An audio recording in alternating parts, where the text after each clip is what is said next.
ఆ తప్పుకి దాసులైపోయావు.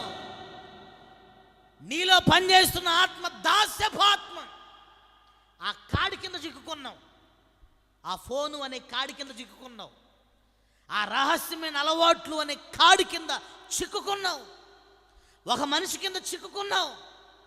ఒక ఆడదాని కింద చిక్కుకున్నావు. ఒక మగోడు కింద చిక్కుకున్నావు.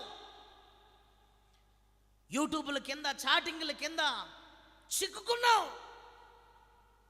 ఏమొస్తావు బయటికి? ఇంకా మళ్ళా చర్చిలోకి రాగానే కళ్ళెమ్మడి నీళ్ళు పెట్టుకుని ఏడమంటే ఏడుస్తారు.